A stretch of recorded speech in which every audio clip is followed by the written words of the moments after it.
What happens when an entire generation learns economics from textbooks instead of real world Main Street experience? Well, we're all about to find out. Millennials are stepping into leadership across business, government, and culture, and the policies that they champion will either empower Main Street or crush it. Well, you're about to meet a young woman who got both educations, first school and then Main Street capitalism. The lessons and insights she brings are both fascinating and valuable. Stay tuned.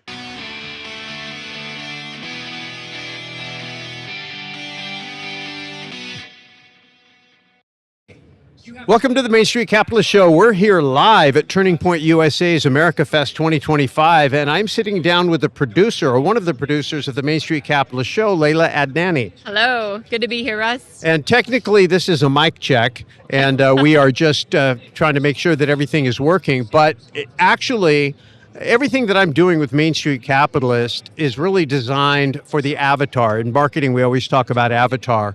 And when I thought about the avatar for what we wanted to do with Main Street Capitalist, Leila, you are that avatar. When I had you be my guest when I guest hosted Robert Kiyosaki's Rich Dad radio show, I didn't know when I did that episode how often I would refer to it, how important it would be to my thesis, making the case specifically for the Raising Capitalist Project, which is a banner over your head. So for the people who haven't heard the show, let's just bring it down and give the nickel tour of your background and how you went from being, I believe it was Yale. Is that where you went, Yale? I went to Miami University of Ohio, and I went to, prior to that in high school, an all-girls prep school that was also very liberal in Baltimore, Maryland. So I just I didn't know anything different. And then in college, it's a liberal arts degree, right? And you're just spoon-fed this stuff, and so you believe it, and you don't really question it. But I lived in Washington, D.C. I worked for the Democratic Party, major fundraising, digital marketing, all of that kind of stuff. Hillary Clinton was actually one of my clients. And finally, I'd had enough of D.C., and I decided on a whim to move to Arizona, and that's when everything changed for me. And I began to think about critically, why is my life so much better in Arizona than it was in Washington, D.C. The taxes are so much better. It is so much more pro-small business. It's not big government. I felt like I had freedom that I did not have in Washington, D.C. And then COVID happened, and all of those shutdowns weren't affecting us in Arizona, as you know, but all of my friends back east were scared to death to go outside and breathe fresh air. And to me, none of that fundamentally made sense. But also the fact that they were shutting down all the small businesses, yet all the large ones, all the Targets and Walmarts and Amazons were printing money. That felt really wrong to me. So it really made me reevaluate, what is it that I stand for? And I had always been a Christian, so those things had always been intact. Fiscally, I've been more conservative. But when you're thinking about the tax structure, I don't want to give all of my money to the government. I actually want to be able to keep that money and hire more people and improve the lives of the folks on my team. So my entire mindset shifted throughout 2020. And then I just took a deep dive into the young conservative movement. And that's kind of where we are today. But I believe that capitalism is the cure. And that's something that you always say. But without capitalism, America is not great. And so it's something that we must work to protect under all circumstances. Yeah, there's so much in there. And the reason I wanted you to share the story is because my basic thesis looking at Turning Point, and obviously with Charlie Kirk's assassination, it's attracted national attention at an extreme level, all kinds of chapters opening, people volunteering, and on the flip side of it, all kinds of attacks and things that, and I don't know, maybe we'll find out at this event how crazy they are or not. But the point is, Charlie Kirk struck a nerve. Charlie Kirk went out to the youth, the people that are in college trying to figure life out and looking at the world and realizing, hey, everything I've been taught to believe, or a lot of what I've been taught to believe, how the world works, how I fit in, how I'm going to be able to make my way, all of a sudden it's like, I'm not so sure that that promise is true. And the brand promise of college has really taken on a lot of tarnish. So you have that going on.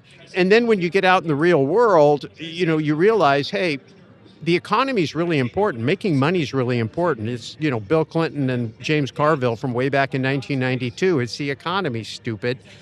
And so when I look at Turning Point USA and Charlie Kirk's mission, he was primarily an advocate for conservatism and Christianity. And he was an advocate for capitalism too, but if I had to rate those three areas, I would say Turning Point USA was weakest in the area of capitalism. And part of what I'm doing in developing a relationship with them is saying, hey, let's bring that piece up, because if we can help young people understand and experience capitalism, you don't have to get in political philosophical arguments with them, right? They're going to, Absolutely. that's what happened to you. So let's talk a little bit about how that affects your life, right? The crab in the box, you've got a circle of friends, you've got people who have known you to be passionate in a certain direction, and all of a sudden you've done this 180. How has that affected your life in terms of your relationships and even in your family? Honestly, it's been fascinating because, of course, in DC, all of my friends were raging liberals. I had like maybe 3 conservative friends, and I loved them regardless, even though we didn't see eye to eye back then. But I think there was a lot of backlash, a lot of people who just stopped talking to me and cut me out of their life. And I always say the tolerant left is the absolute opposite of tolerant. I only am going to be your friend when you agree with everything that I believe in. But the second you don't, even though I'm not coming to them and preaching to them, they just see what I post on social media and where I stand. That's enough for them to block you, cut you out. And it's honestly really immature. So I think that that's kind of God weeding out people that, it's okay to say goodbye to. But family wise, my parents were never uber political, but they definitely were more on the liberal side of things. And through 2020, my dad got really sick from getting a COVID vaccine. My mom ended up getting really sick from getting the COVID vaccine, which I begged both of them not to get. And now all of this stuff has come out about that. And my dad decided that he was no longer going to watch mainstream news. He was only going to watch YouTube. He's like, I want you to pay for the fancy YouTube so I don't have any ads. I said, sure. He's now a huge Tucker Carlson fan. He's embraced Candace Owens, and he's looking at things from a completely different light because he said mainstream media would never even talk about these things. I'm able to get such different perspective by watching people on YouTube. So I think that that's another reason why what mainstream media network is doing is so important, is because there's people like my dad who are 73 years old and they're ready to change their mind. So it can happen to anybody at any point. But now my dad and I are actually able to have conversations without him just getting the Trump derangement syndrome where he's just angry at Donald Trump because he's supposed to be. And we're Persian descent. And so Iran and Donald Trump, usually not a good talking point, if you will. But he's seeing things a lot differently. And he saw that things could have escalated a lot worse this year. And Donald Trump was the reason that they didn't, with everything that was going on geopolitically. So with my parents, I think I'm on a good note. With my friends that I grew up with in Washington, D.C., I lost a lot of them. And then I think there's the silent people who watch you but don't really comment.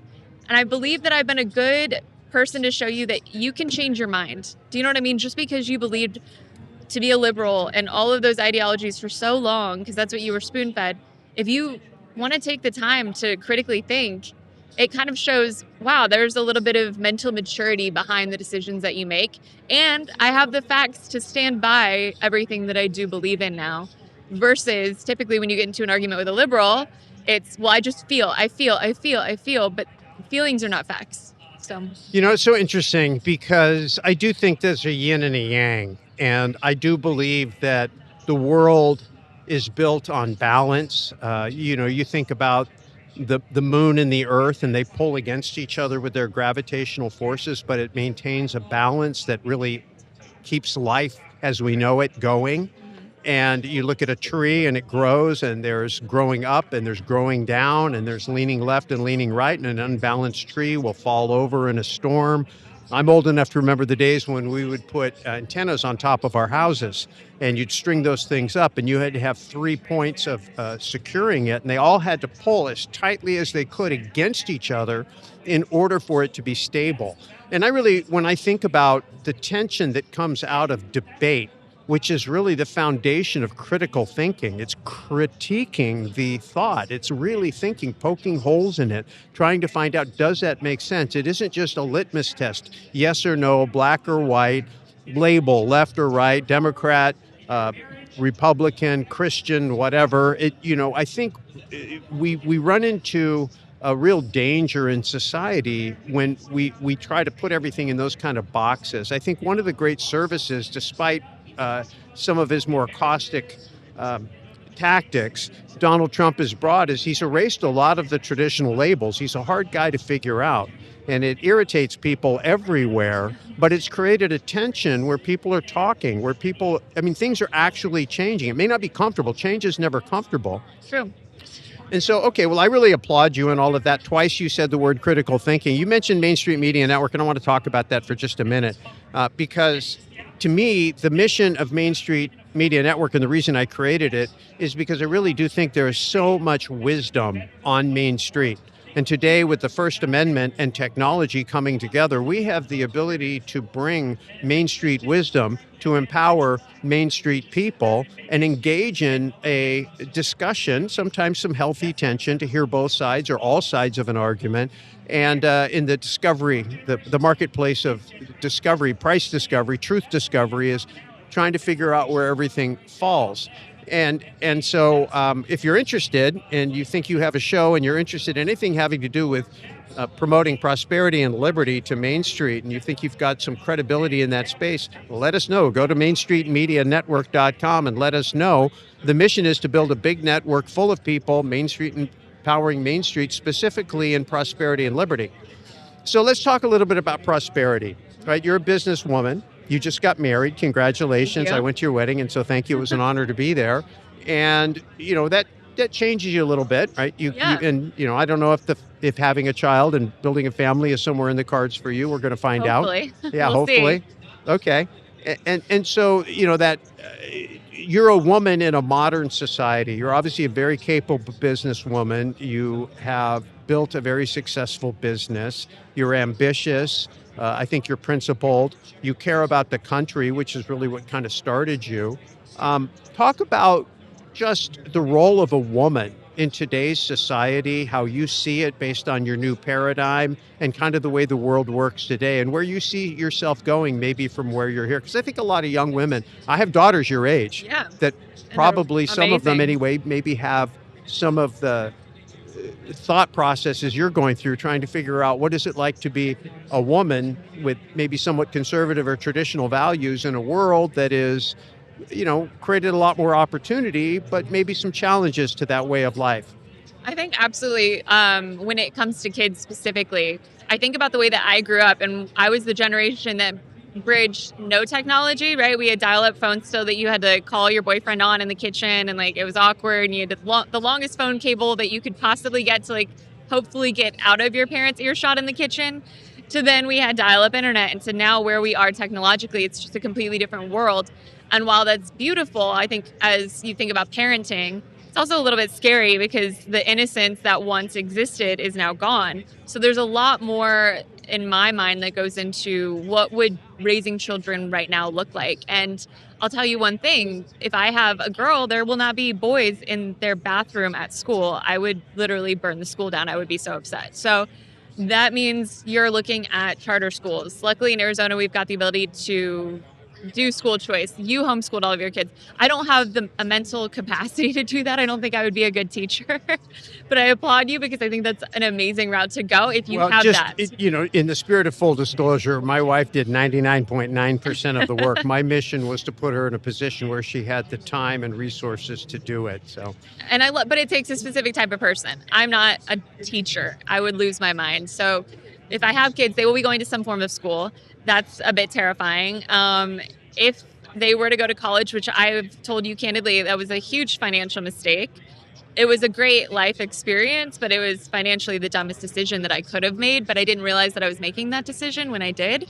They've got to go to school in the South, you know, where the traditional values still are holding strong. I think the North is indoctrination camp. You mentioned Yale. I'm doing executive classes there because I was offered the ability to do it, like leadership and marketing and stuff. So I said, why not? But long story short, being a woman, you also are looking for a strong man in your life. Fortunately, my husband is one, but I don't want to have to be fully running a business, also fully taking care of kids. I would never be able to homeschool. Finding that balance is something that I think is harder and harder in this day and age because there's so many pulls on our time.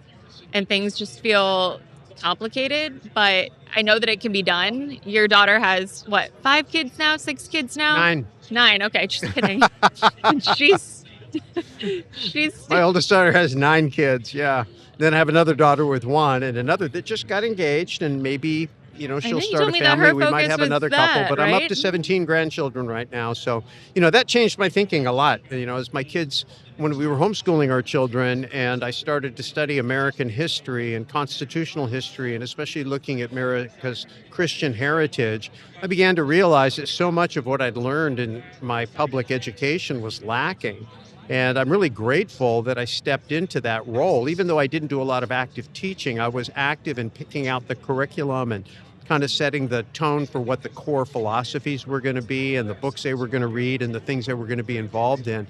And I was learning as I was going. So, one of the great things about teaching, just to encourage you a little Yeah. bit, it's not so much about teaching. You literally learn alongside them and you teach them how to learn, how to think critically, give them a love of learning and exploring new ideas.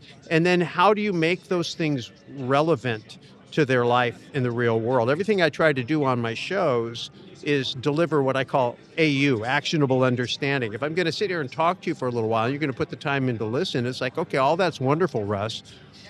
What do I do? I Yeah. mean, what do I actually do?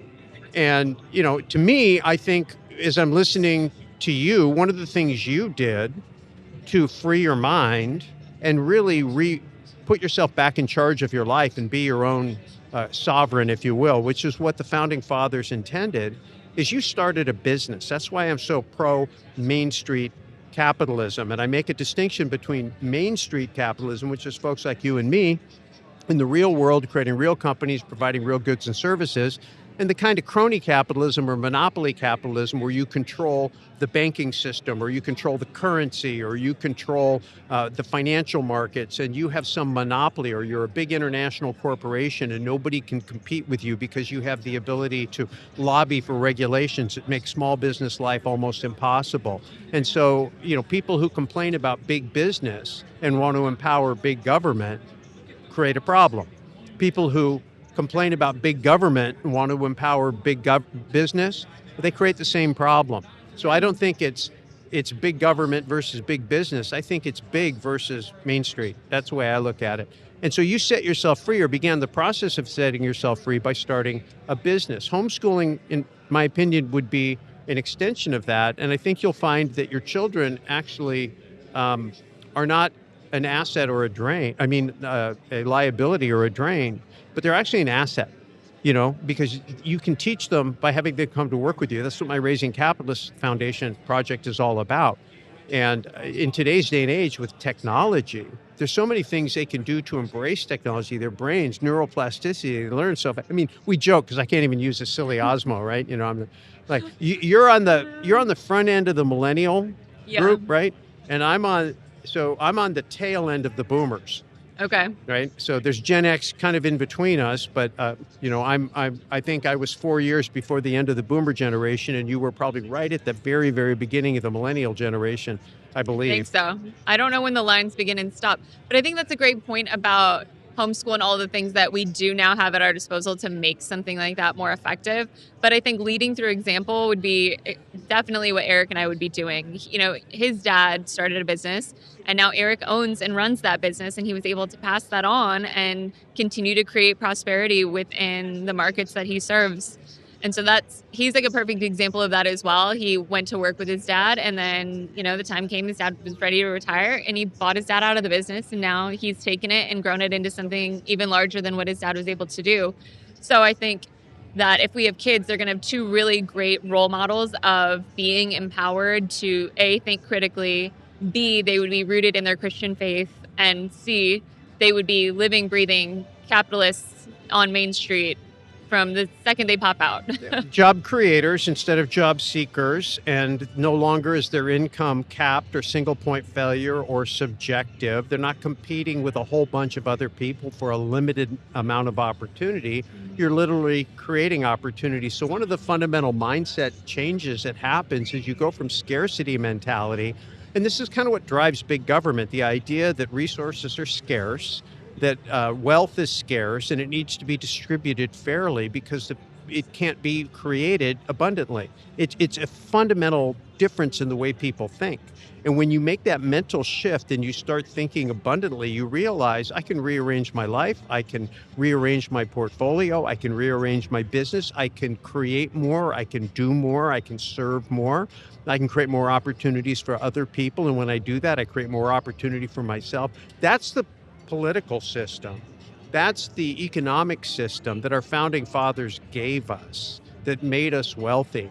And the politics that, or the policies that grow out of undermining that, um, need to be need to be fought back against. And so that's kind of this Main Street revolution that I'm wanting to be a part of. And it starts with ideas. Thoughts become actions, actions become results. When your thinking changed, your behavior changed. When your behavior changed, your results changed. And that's why the homeschooling, getting to the children where their minds are still mush and you can begin to shape it, having them be able to see you by example, just the visibility of being able to see. My dad would get up in the morning, disappear, and I wouldn't Yeah, see him for 12 hours. And I didn't know what happened in the black box. I had no idea. that's a good point. My parents weren't, I wasn't able to see my father work. I knew he did because he Right. disappeared, but I didn't know what he did. I didn't know what work really looked like. Fortunately, my parents set up a little matrix where I could earn money. If I wanted money, I had to earn it. So that was one of the great things that my parents did. I didn't have an allowance. My friends had allowances. I didn't have I an didn't have one of allowance. those either. Yeah, and that, And I right? honestly think that's one of those fundamental parenting decisions. If you want something, you will have to work for it. The second I could get a job, my dad was like, I don't even want you to get a job. I want you to focus on school. And I was like, no, I need money. Like, I absolutely am going to get a job the second I can. And Yeah. I worked as hard as I could, as many hours as I could, 7 o'clock to 11 p.m. every night after school, just because I like cared about having my own, I guess, financial freedom as much as I could underneath my parents' roof. It doesn't feel good as a kid to have to go to your parent and ask them for money. You know what I mean? And you want to raise your kids to not feel good coming to you and looking at you like a piggy bank. You want them to actually feel empowered through hard work. And I think that's something that's gone really, really wrong with the generation kind of underneath me, is that everything was just handed to them. And now we're seeing that rise in socialist thought. But it all starts, like you said, at home. It starts with the parents, it starts with us. Right. I've seen many children that have gone to schools that get fed, I'd say, on balance, more bad ideas than good.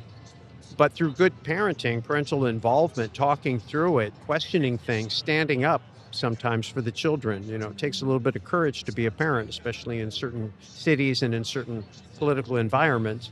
Um, but it teaches the kids to have a voice. It teaches the kids to contend for whether it's their faith or their ideology, whatever it is. And so, again, I don't think that's bad, right? I don't think it's bad that people disagree. Oh, I Uh, agree with that. yeah, and when it descends into these ad hominem attacks, and I mean, I'm kind of a fan of President Trump and his policies, generally Same. speaking. Um, and I understand that when you're in a street fight, you got to fight a little bit dirty, and he's kind of a New York scrappy guy, and I get that. And they've gone after him hard, and so it's, I get hitting back. I mean, I think a lot of people really like him because he fights back. Well, and he's kind of unfiltered. We had the Barack Obama era where everything was perfectly polished. Every speech was just to a T perfection when it came to his stage presence, right?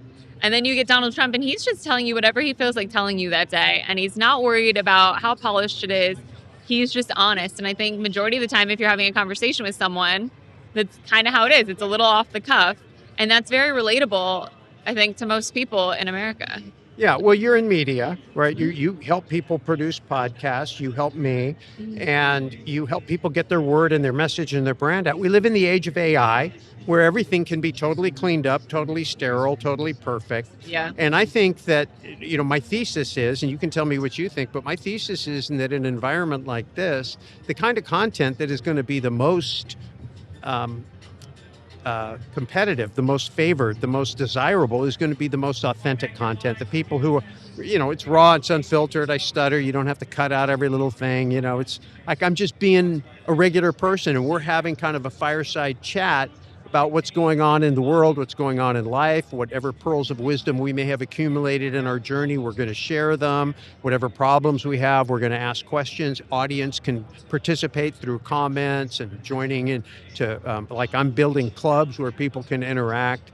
But when you're working with your clients and you're coaching them up, do you work on it being pretty and polished, or is it more authentic? And how do you see the trend of communication media? I mean, we're Main Street media. We're literally, there's a whole booth. There's some big outlets here. Yeah. It's huge. But there's a whole bunch of people just like us that are just kind of Main Street people out here, and they accept us now. We get press credentials. We come in like everybody else. It's happening in the White House press room. It's really amazing how it's evolved. But what do you see happening? I absolutely agree that you need to be authentic and you need to be able to support whatever stance that you have. I think that's the kind of content that's going to stand out.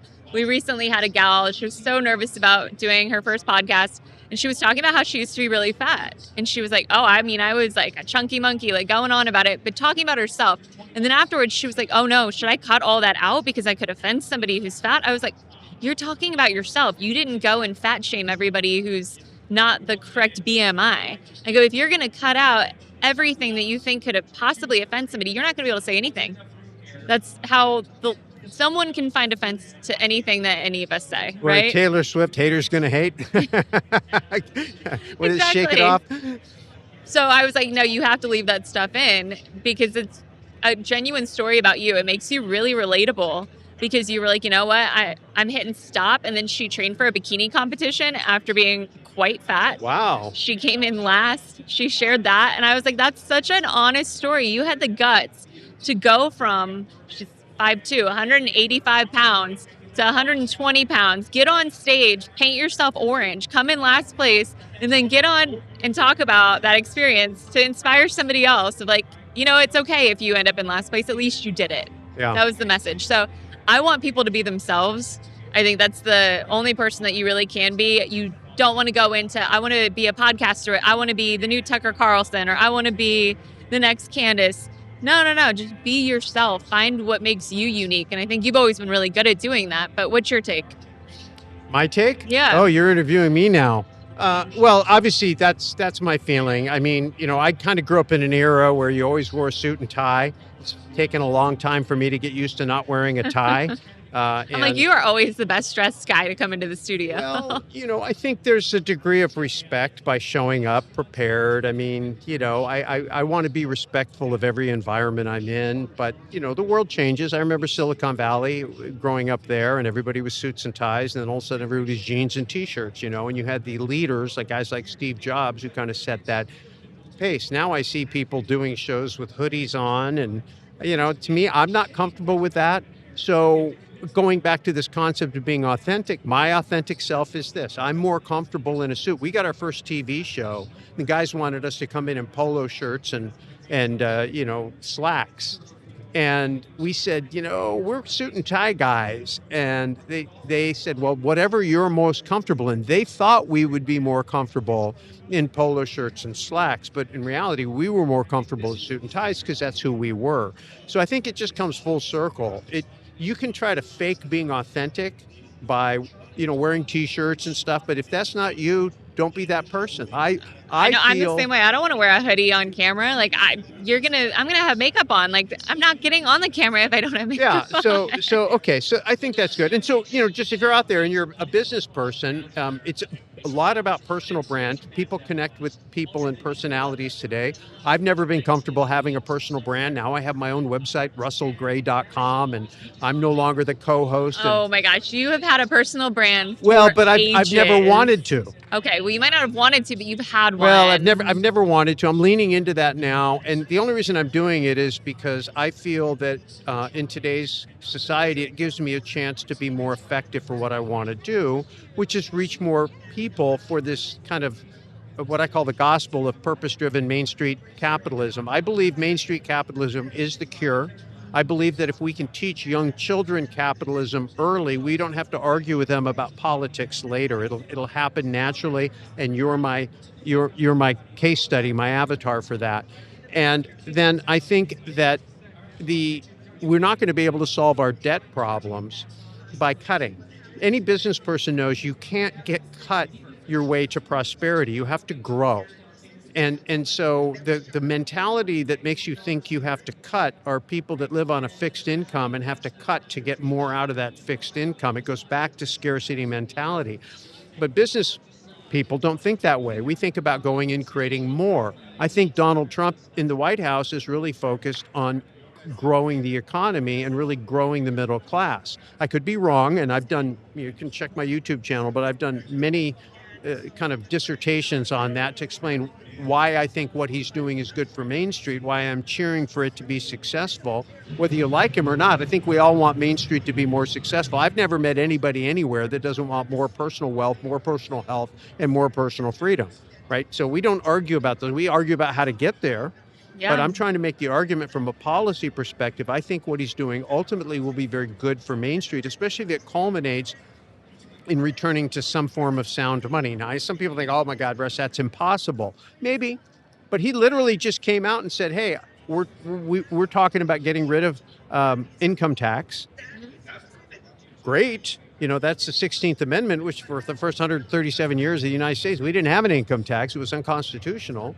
And then the other thing he said, I think most people don't realize that, though, that we didn't always have income tax. No. That right there, I don't think majority of Americans know. I would even venture to say majority of people in these rooms don't know that. I didn't know that until you had said that in Investor Mentoring Club one day. And I was like, really? Because I was born into it. Well, that's why I teach history. Yeah. I teach history because I think it's important that people understand history because it gives you context. Mm-hmm. And it also, you know, and I think when you see revolutions that are designed to kind of take over a culture, you see statues coming down, you see history being rewritten, reframed, or erased, and you trust that people will just buy whatever the current narrative. You've read the book 1984, you know, that was the whole thing that Orwell was warning about. But of course, if you haven't read the book 1984, case in point, then you don't even know that many people who could see the slippery slope that we started on decades ago is the world that we largely live in today. The good news is we have technology like this. The good news is we have freedom of speech. All people have to do is get their mouth on a microphone, start studying, start reading, start sharing. Don't be afraid to be wrong. If you disagree with me, hey, send me an email, feedback@russellgray.com, and say, hey, Russ, I disagree with you. I think you're wrong, and here's some reasons why. Let's have that conversation. You know, it's not like I'm the smartest guy in the room. Or you could just comment on his video and drive more views. Yeah, well, however you want to do it. But I will engage with you better if you send it the email to feedback@russellgray.com. And then I really encourage people to start businesses because I think capital is going to be coming in from the trade policy, you know, foreign direct investment, not in our stock market, not in our bond market, but directly into opening up factories and starting businesses. And I think there's going to be a big boom coming if we can continue these policies for a few more years. So I'm pulling for that to happen. But ultimately, if we want to preserve our way of life, which is constitutional liberty, which produces constitutional capitalism, which produces wealth on Main Street, if we want to preserve that, or I would say restore it and then grow it, then we're going to need to reach our youth. We're going to need to help them understand. And even if you don't have children, I say this all the time, if you don't have children, you have to understand there are children right now in high school, freshmen in high school that are going to vote for our next president, next senator, next congresspeople. I have a good story about this, actually, I would love to share. So I was single and I was lacking a little bit of purpose in my life. So I decided to become a big brother, big sister. Obviously, I'm a big sister. And I got paired with a girl during COVID. She was just entering into high school. And her mom signed her up for the program. She did not want to do it, but she then met me and she's like, okay, fine, I'll do it. Anyways, it was breaking down some barriers and some walls. But finally I got through to her and she saw my fancy car and that I always had cute clothes on and all these things. And she's like, she asked me one day in the car, she's like, so how did you get rich? And I was like, well, I wouldn't necessarily say that I'm rich. However, I owned a business for the last 13, 14 years, whatever it was at that point. And I really worked hard. This is what I did. And she was thinking about dropping out of high school. And I was like, if you do that, that is the biggest mistake because you are going to close yourself off to all the other doors that are open to you in this world because you gave up, because it's boring and you don't like it. And I was like, and that's a quitter's mentality, and that's going to destroy everything else that you want to do in the future. And she was like, I don't know. Long story short, her mom texts me about a month later and she goes, I just want to tell you that she, when you guys met, was ready to drop out. And now she has straight A's at school and she's recommitted to herself. And I'm really blown away. Fast forward, she's now out of high school. She's doing a nursing program and she's working full time at a little kiosk in the mall. And she is a salesperson. So she gets paid based on commissions and how much she sells. Performance. There you go. She texts me, she goes, I want you to know that I just went and bought my first car. I paid all cash for it because I didn't want a loan, and I did it all on my own. And I was like, I'm blown away. Like, she's like, it's not that nice of a car, but at least I have the freedom to go places and do all these things. She's like, you're my motivation. Like, I always think about, I don't want to let you down in whatever I'm doing. Because I held her to a higher standard, Yes. but I also showed her it's possible. I was like, you can have anything you want in this life if you're willing to work for it. And now she's really like putting one foot in front of the other to make all that happen. And it goes back to the youth having that sight, that vision of seeing that it is possible. I call it the Roger Bannister effect. Way back when it was believed that a human being could not run a 4-minute mile. It was physically impossible. Then this guy named Roger Bannister did it. Well, amazing thing happened. About a dozen people did it within a year of him doing it because all of a sudden everybody saw that it could actually be done. And so leadership isn't telling people what to do, it's showing them. And I think another part of it, it's believing in them. Next level up from that, when you say you can have anything you want in life in the right system, in the right system.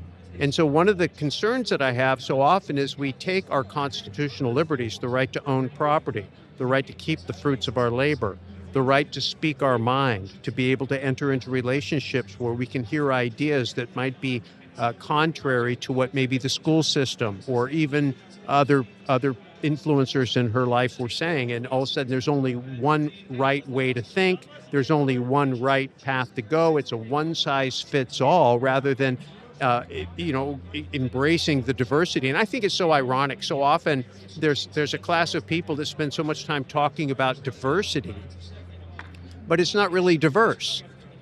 It's like this one way of thinking. It's just like one way the world works. And if you're diverse from that, then the name calling starts happening, right? Well, I think this D&I movement for many years has just been, I'm not even going to say it, but I think it's been a kind of a huge waste of time because in my head, I don't want the job because I'm the woman in the room and there's a tally of how many women are in this company. I want the job because I'm the most qualified person for that job or the contract the civil or rights whatever icon, it might be. right? Martin Luther King.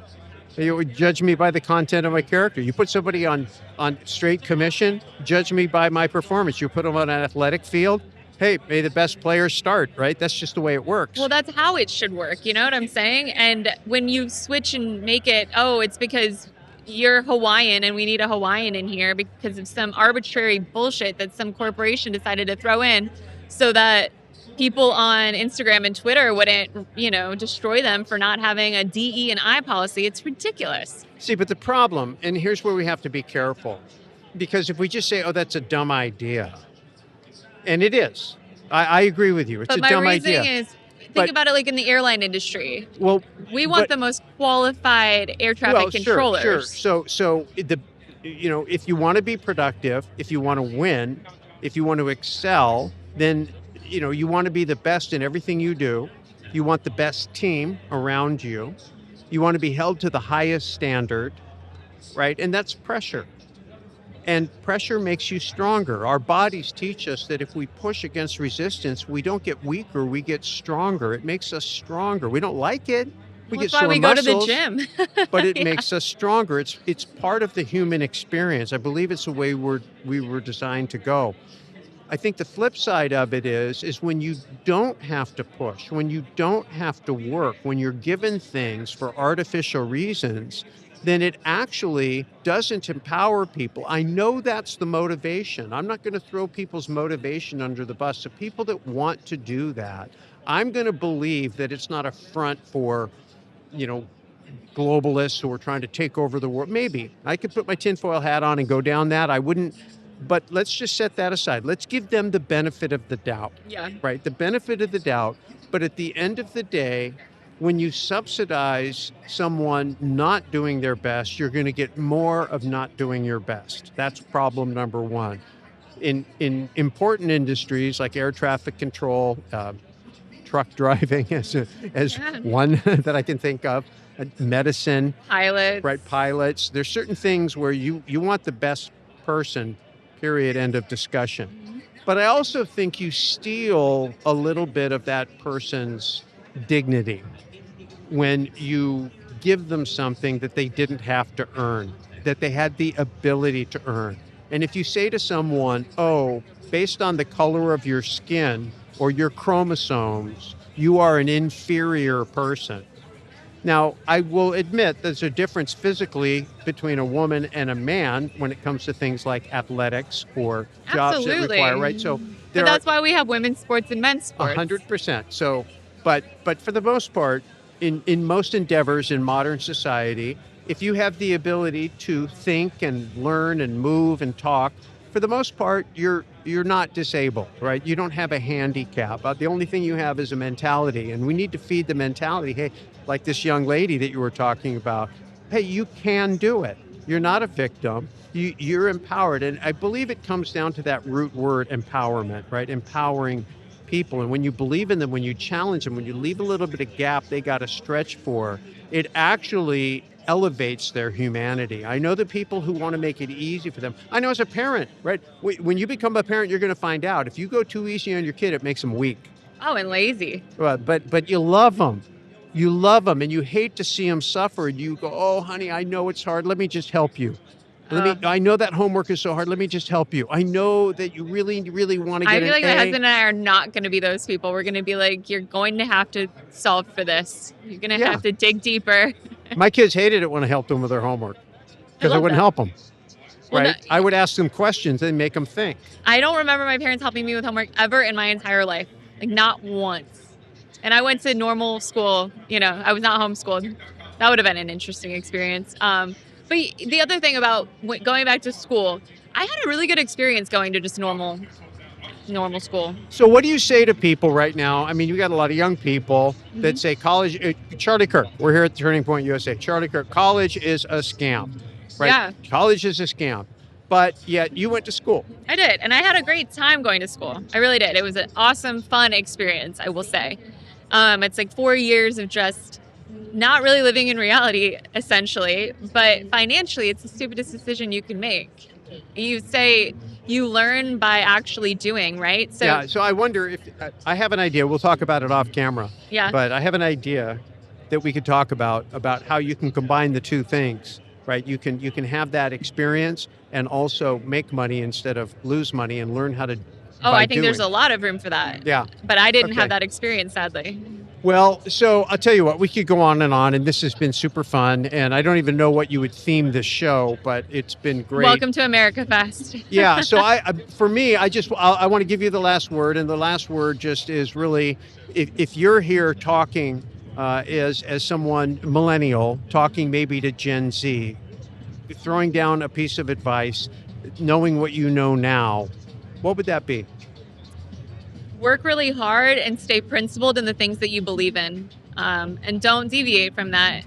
And if you do, I think both of those things, then you're going to end up successful at some point. It doesn't usually happen overnight, but if you just continue, the only way you lose, in my opinion, is when you quit. So just don't quit. Okay, and I think our job as the older folks is to protect an environment that gives you the opportunity to do that and cheer for you. Yep. I love Okay. that. All right. Thank you, Russ. All right. Thank you guys so much. Leila, thank you for being here.